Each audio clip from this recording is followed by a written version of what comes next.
Apriyadi dengan NIM C2486206018 dari kelas PGSD 3A dari Universitas Muhammadiyah Tasikmalaya. Pada kesempatan kali ini kami akan membahas tentang sistem pendidikan di Indonesia dan bagaimana harapan kedepannya.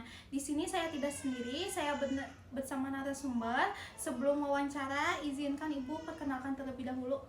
Baik, semuanya perkenalkan, nama saya Sagita, saya berprofesi sebagai tenaga pendidik. Baik, langsung saja ke pertanyaan pertama. Menurut Ibu, bagaimana kondisi pendidikan di Indonesia saat ini? Baik, menurut saya sistem pendidikan di Indonesia saat ini itu sudah cukup baik ya, dan fleksibel juga karena kurikulumnya ini berpusat pada siswa. Jadi guru ini mengikuti bagaimana kemampuan siswanya, meskipun ada beberapa kendala, tetapi kendala itu bisa diselesaikan gitu. Jadi semuanya berpusat pada siswa. Guru itu hanya mengajarkan sesuai dengan kemampuan siswanya.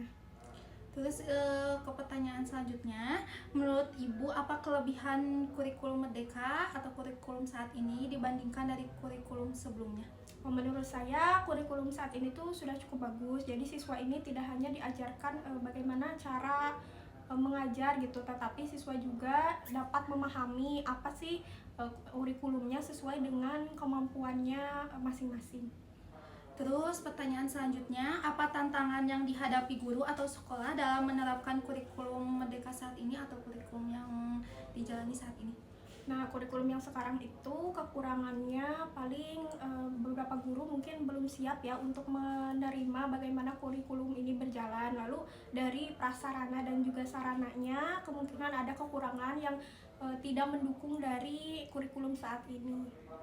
Terus baik Bu, lanjut saja ke pertanyaan selanjutnya. Bagaimana kesiapan guru dan peserta didik dalam menjalankan kurikulum saat ini? Nah, untuk guru sendiri itu sudah cukup baik ya. Guru itu sudah bisa beradaptasi dengan kurikulum yang baru, tetapi guru juga masih perlu belajar dan mengikuti beberapa pelatihan sehingga siap untuk menerima kurikulum yang baru ini. Untuk peserta didiknya bagaimana Ibu? Nah, peserta didiknya juga mulai terbiasa ya dengan kurikulum yang ada saat ini, sepertinya begitu. Terus untuk pertanyaan selanjutnya, apakah kurikulum saat ini sudah membantu meningkatkan kreativitas dan keaktifan siswa? Ya, ini cukup membantu ya. Siswa ini melalui beberapa proyek itu sudah bisa beradaptasi gitu. Untuk pertanyaan selanjutnya, bagaimana kondisi sarana dan prasarana sekolah dalam mendukung pelaksanaan kurikulum saat ini? Seperti yang seperti yang tadi saya jelaskan ya, untuk prasarana dan sarananya itu ada beberapa yang kekurangan, sehingga untuk sarana dan prasarananya itu perlu ditingkatkan kembali sehingga bukan hanya guru dan siswa yang siap, tetapi prasarana dan sarana juga dapat mendukung. Baik, lanjut saja ke pertanyaan selanjutnya. Bagaimana pengaruh perkembangan teknologi terhadap sistem pendidikan di Indonesia saat ini?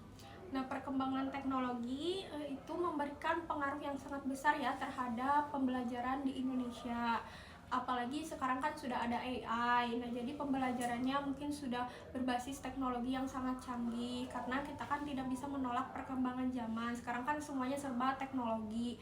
Selain itu, pembelajaran biasanya di kelas itu biasanya menggunakan PowerPoint ataupun edukasi berupa video.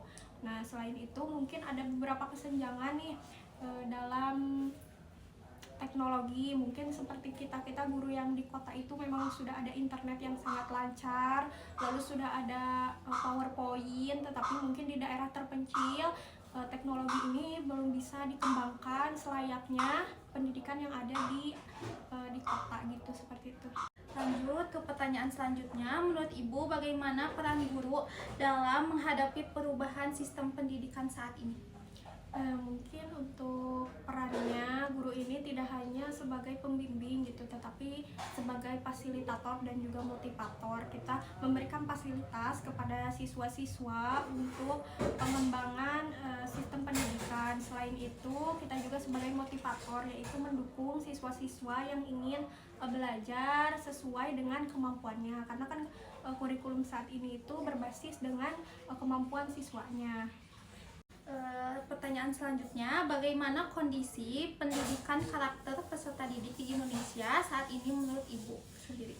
Menurut saya pendidikan karakter ini sangat penting ya diterapkan pada siswa. Jadi siswa ini memiliki sikap religius dan juga bertanggung jawab dan juga lainnya. Tetapi pengembangan karakter ini perlu sejalan dengan bagaimana sikap dari orang tua juga, karena biasanya ada sikap yang di sekolah dan juga sikap di rumah itu berbeda, sehingga guru dan juga orang tua ini perlu sejalan gitu untuk memotivasi siswanya agar memiliki karakter yang lebih baik, sehingga siswa ini dapat lebih bertanggung jawab seperti itu. Untuk pertanyaan terakhir, apa harapan Ibu terhadap sistem pendidikan di Indonesia ke depannya? Nah, harapan saya semoga pendidikan di Indonesia ini menjadi lebih berkualitas dan juga merata. Jadi tidak hanya di satu sisi, tetapi sampai ke daerah terpencil pun diharapkan pendidikan ini dapat merata. Selain itu, teknologi juga diharapkan sudah merata di seluruh Indonesia, karena sekarang kan semuanya sudah sistem berbasis teknologi. Jadi diharapkan semuanya itu berbasis teknologi. Nah, selain itu harapan saya juga pemerintah itu memerhatikan bagaimana perkembangan terhadap siswanya. Selain itu juga diharapkan kurikulumnya tidak berubah-ubah, jadi siswa ini dapat beradaptasi dengan cepat gitu. Jadi tidak kurikulum yang ini tahun sekarang nanti diganti lagi. Jadi siswa ini belum beradaptasi, gurunya pun kalau kurikulumnya diganti-ganti itu tidak dapat beradaptasi dengan cepat gitu. Lalu selain itu, menurut saya sistem pendidikan karakter di Indonesia juga harus dikembangkan dengan kepribadian siswa, sehingga siswa ini memiliki berpikiran inovatif dan juga kreatif, serta berpikir secara sistematis. Nah, selain itu pemerintah juga diharapkan lebih memperhatikan kesejahteraan guru-guru. Jadi guru-guru ini diberikan pelatihan yang dapat nantinya itu berdampak baik pada siswa.